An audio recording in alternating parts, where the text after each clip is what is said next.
जय श्री राधे कृष्णा। कृष्ण भक्ति सुधा में मैं एक बार फिर आप सभी का स्वागत करती हूँ। दोस्तों, जब विधाता ने सृष्टि की रचना करने के विषय में सोचा तो उन्होंने स्वयं को 3 गुणों में बांट लिया। ये गुण हैं सत्वगुण, रजोगुण और तमोगुण। रजोगुण के अधिष्ठाता श्री ब्रह्मा जी हैं।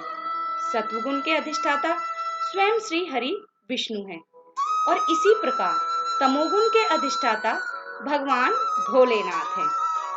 इन्हीं गुणों के अनुसार इन्होंने अपने कार्य भी बांटे।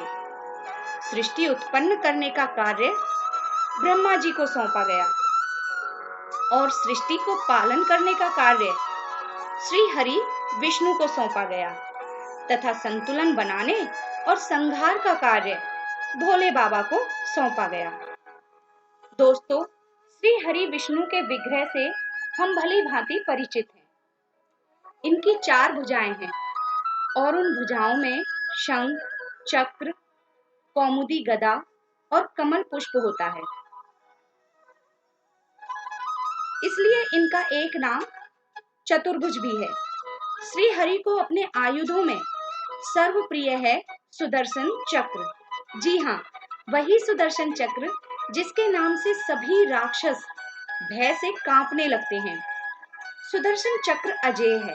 अजेय अर्थात कोई भी इस पर विजय प्राप्त नहीं कर सकता।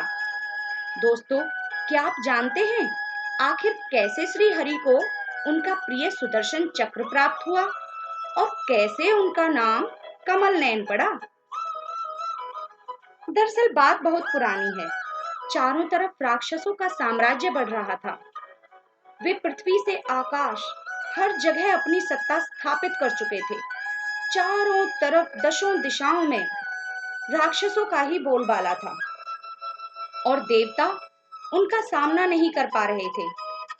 ऐसे में देवराज इंद्र को अपने स्वर्ग की चिंता सताने लगी। देवराज इंद्र अपना कार्य हल करने में बड़े निपुण हैं। वे सभी देवताओं के साथ मिलकर श्री हरि के पास गए।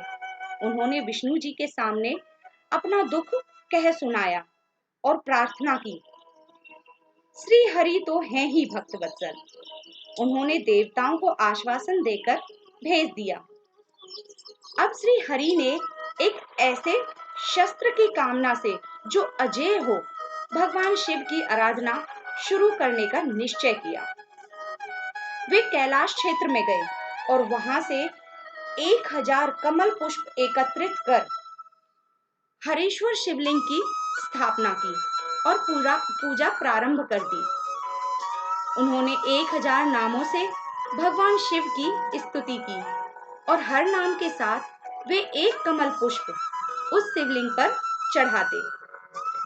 भोले भंडारी शंकर जी ने भी एक लीला रची और अपनी माया से एक कमल पुष्प उन्होंने छिपा लिया, जिसका श्री हरि विष्णु को पता न चला।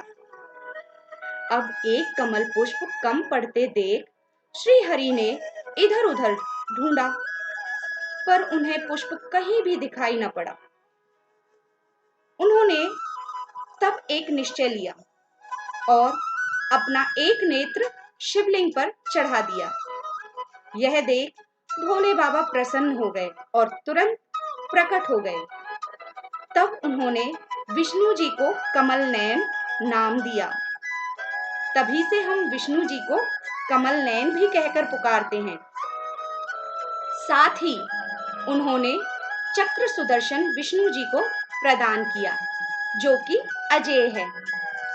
तब श्री हरि ने दुष्टों का संहार करने के लिए देवताओं के साथ युद्ध में शामिल होकर दुष्टों का संहार किया और समस्त सृष्टि का, पृथ्वी का, देवताओं का संताप दूर किया।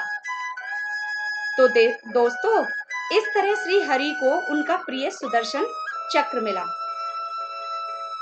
इस कथा का वर्णन शिव महापुराण की कोटि रुद्र संहिता, जी हाँ दोस्तों, इसका वर्णन शिव महापुराण की कोटि रुद्र संहिता के अध्याय 34 में है।